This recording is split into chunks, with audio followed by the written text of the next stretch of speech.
नमस्कार। आज हमारे साथ एक ऐसे मेहमान हैं जो कई सालों से अपने कम्युनिटी के लिए काम कर रहे हैं। हमारे साथ हैं transgender activist Shri Gauri Sawant, trustee Sai Saveli foundation, project call नानी का घर, नाम है नानी का घर, जहां पे वो ख्याल रखते हैं जो सेक्स वर्कर्स हैं उनके बच्चों का और elderly population transgenders.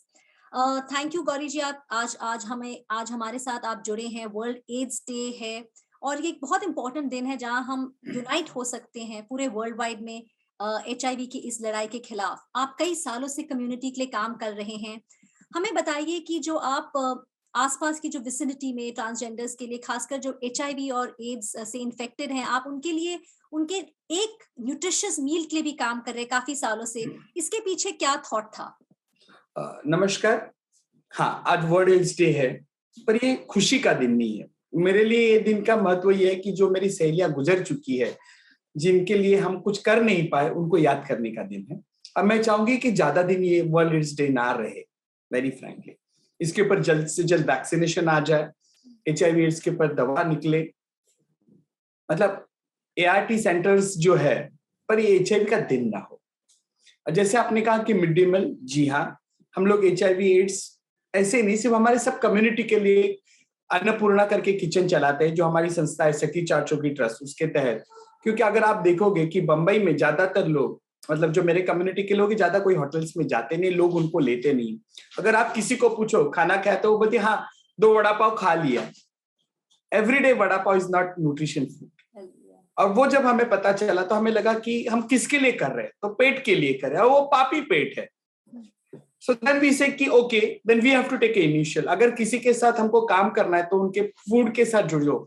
My Guru is Tamilian, मेरी गुरु जो है वो तमिलियन। वो हमेशा कहती है कि सापड़ सापड़िंगला, इतने में वो प्यार आ जाता है, ये पूरा अपने इसमें चला जाता है, अंदर जाता है जी। और उस तरीके से हम लोग ही हमारा मिड डे मील का जो करते हैं, ट्रांसजेंडर्स जो है उनके लिए खाना होते हैं। ये वेज खाना होता है, जिसमें इसके तहत उनको गोली खा के वो आराम से रह सकते हैं। जी, ये अगर खाने की बात हो, लेकिन अगर हम काम की बात करें, महाराष्ट्र में एक ऐसा स्टेट है जहाँ पे हाईएस्ट इंस्टेंस है एचआईवी इन्फेक्शंस का हमारे देश में। सोशियो इकोनॉमिक रीजंस क्या हो सकती हैं कि इस स्टेट में इतने सारे क्यों हैं, अगर मैं कहूँ इन्फेक्शंस, इसके बारे में आप क्या कहेंगे? क्योंकि आप यहाँ पे काफी समय से काम कर रहे हैं। काफी समय से कर रही हूँ, इसके लिए ज्यादा दर्द होता है कि जब अगर प्रेविलेंस पहले, अगर जब मैंने काम करना शुरू किया तो 7% था, 6% था, आज 8.5 है या 9% है। ये काफी शोकांतिका है। इतने साल काम करने के बाद भी अगर एचआईवी एड्स का नंबर कम नहीं हो रहा है, तो मैं क्या काम करूं? ये सवाल मैं खुद को भी पूछती हूँ। सिर्फ किसी को कॉन्डम देना एचआईवी का ये नहीं है, उसको आपको ये समझना भी पड़ेगा कि सेक्स वर्कर की जरूरतें क्या है। अगर आप देखेंगे कि हमें पोषण आहार चाहिए, एक अच्छा हेल्दी रहने के लिए घर चाहिए, खुद के एक mental health counselling support system चाहिए, जो इसकी कमी के वजह से अगर आप देखोगे ये प्रिविलेंस हाई है।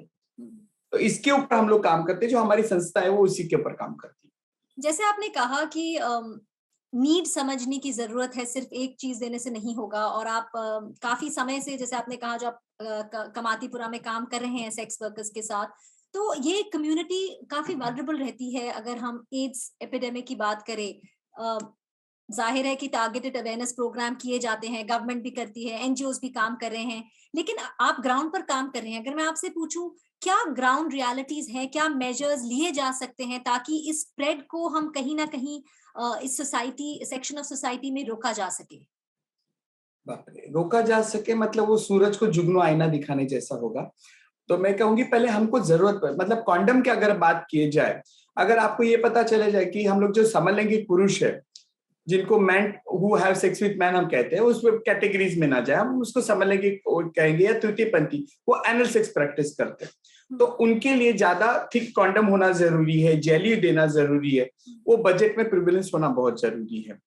फिर उनको मेंटल हेल्थ काउंसलिंग होना बहुत जरूरी है, उसका अभाव हमारे पास है। सोशल इकोनॉमिकल जो हम लोग बोलते हैं कि आर्थिक स्थिति अगर किसी की सक्षमीकरण की जाए तो उसका लाइफस्टाइल बेटर होगा। कम पैसों के लिए कोई सेक्स वर्कर चली जाती क्योंकि उसको खाने कोई पैसा नहीं है, तो कोई अगर कस्टमर उसे कहता है कि मैं 100 रुपया ज्यादा दूंगा, आप कॉन्डम नहीं इस्तेमाल करोगी, वो बोलती ठीक है, कल मुझे खाने को नहीं मिलेगा तो मैं कर लूंगी।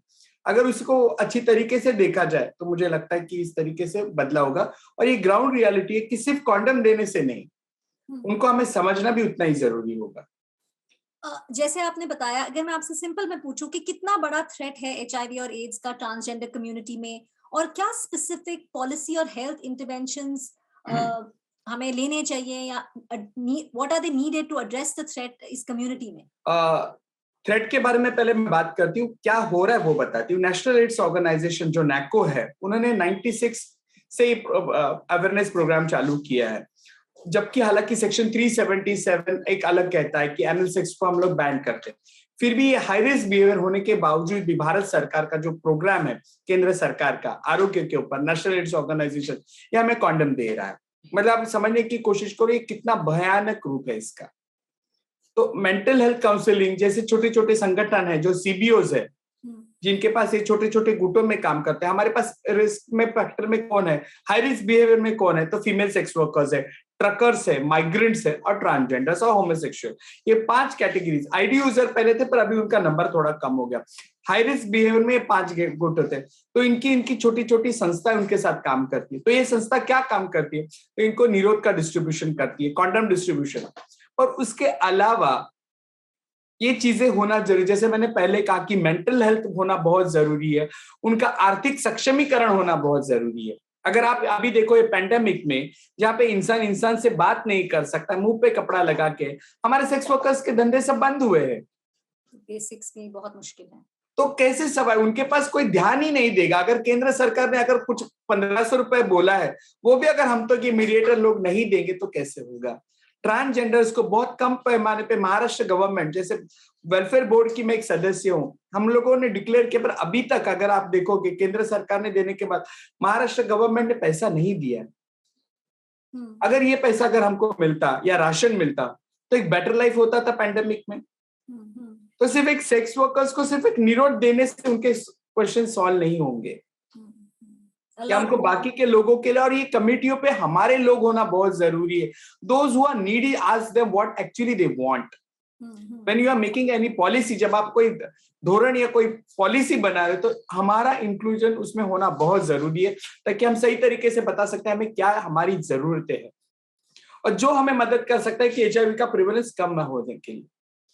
जी गौरी जी, आप ट्रांसजेंडर कम्युनिटी के राइट्स के लिए काफी सालों से काम कर रहे हैं। ना सिर्फ कि रिकॉग्निशन हो, रिस्पेक्ट हो उनकी आइडेंटिटी का, पर और भी चीजें जैसे अडॉप्शन, लाइवलीहुड, और अब आप काम कर रहे हैं इलेक्शन कमीशन के साथ, ताकि वोटिंग राइट्स के लिए एक्सरसाइज किया जा सकते।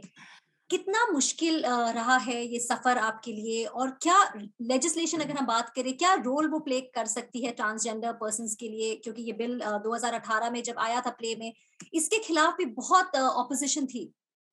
बिल के बारे में मैं ज्यादा नहीं कहूंगी, पर 2014 में जब हम सुप्रीम कोर्ट गए, I was the person who filed the petition in supreme court, मैं उसकी याचिका करता हूँ, तो मुझे बड़ा खेद होता है कि भारत का संविधान ने कहा आई द इंडियन सिटीजन, वहां पे कहीं स्त्री और पुरुष नहीं कहा है। फिर भी मुझे न्यायालय में लड़ाई लड़नी पड़ी, और आज 7 साल हो गए, आज कहीं जाके हमें इंक्लूजन में हमें लिया जा रहा है।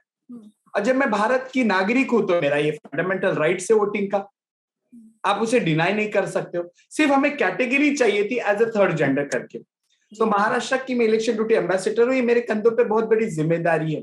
फिर उसके बाद आ जाता है कि हमारे लीगल प्रूफ नहीं थे, because I was born as a male, मैं लड़का के रूप में पैदा हुई थी, मैं कोई तृतीय पंथी करके पैदा नहीं। तो ये सारे चीजों के ऊपर अभी हम लोगों ने करके, अभी महाराष्ट्र में जैसे हमें कहा गया, महाराष्ट्र इलेक्शन आयोग ने भी हमारे लिए थोड़े नियम शिथिल कर दिए कि गुरु का कार्ड दे दो या कोई एनजीओ रेफर करेगी, हमें वोटिंग के कार्ड्स मिल रहे हैं। तो इस बार ज्यादा प्रमाण पे हम वोटिंग करेंगे एज ए तृतीय पंथी करके, क्योंकि भारत का कानून हमें कहता है कि मैं भारत का नागरिक हूँ, अब मुझे मेरा मतदान के अधिकार से कोई नहीं रोक सकता। सो ये अच्छी पहल है। और जैसे आपने कहा कि कि आप पे बहुत बड़ी जिम्मेदारी, और आप काम भी इतना, आपको ऑब्वियसली जब जिम्मेदारी के साथ रिस्पॉन्सिबिलिटी भी आती है।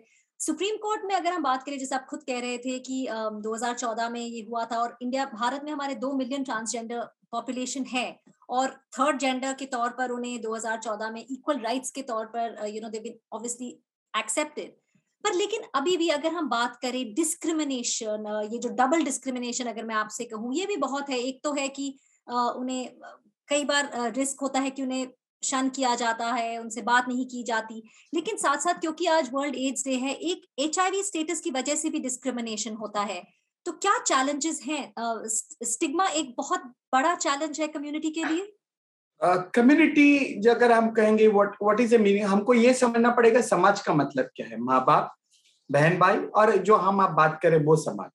हमारे तृतीय पंथी समाज में कोई एचआईवी होने की वजह से हम किसी से दूरी नहीं बनाते, क्योंकि हमें सबको पता है कोयले के खान में काम करते तो कालक कभी ना कभी लगेगी। जी।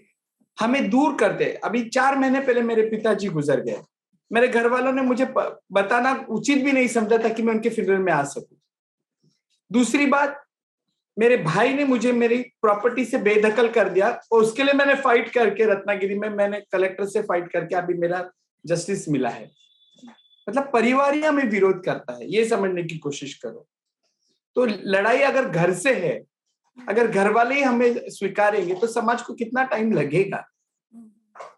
एचआईवी एड्स का खतरा हाँ भारतवर्ष में ज्यादा है, पर मैं कहती हूँ कि अगर उसके ऊपर भी अगर हम अच्छे तरीके से काम करेंगे तो ये प्रमाण कम होने के लिए बहुत आसान होगा। तो कहीं न कहीं जैसे आपने बताया काम भी कुछ ऐसा है एंड सब at least in the community acceptance है। लेकिन अगर हम बात करें लीविंग नो वन बिहाइंड, एक ये एड्स रिस्पॉन्स का भी, सस्टेनेबल डेवलपमेंट गोल का भी ये कोर प्रिंसिपल है। इसके बारे में आप क्या कहना चाहेंगे? क्योंकि कहीं न कहीं क्या आपको लगता है कि पॉपुलेशंस ज़्यादा वल्नरेबल हैं एचआईवी को एक्सेस नहीं मिलता उनको जो सर्विसेज़ के लिए, और जो हाल ही में जो कोविड-19 पैंडेमिक चल रहा है इनफैक्ट, इसने कहीं न कहीं और भी मुश्किल कर दिया है कम्युनिटी के लिए? बिल्कुल सही आपने कहा कि देखो भारत सरकार हमें निरोध दे रहा है जो एचआईवी के ट्रांसमिशन के मोड है जिसमें अनप्रोटेक्टेड सेक्स के लिए, तो सरकार हमें निरोध दे रहा है, नो डाउट। पर सिर्फ निरोध ही देने से तो होगा क्या? मेरा बेटर लाइफ भी होना बहुत जरूरी है। सेक्स वर्कर, या तो आप सेक्स वर्कर को लीगलाइज कर दो, women and child department female sex workers को लीगल करे, ट्रांसजेंडर्स को लीगल कर दे, आप सेक्स वर्कर्स को लीगल कर दो।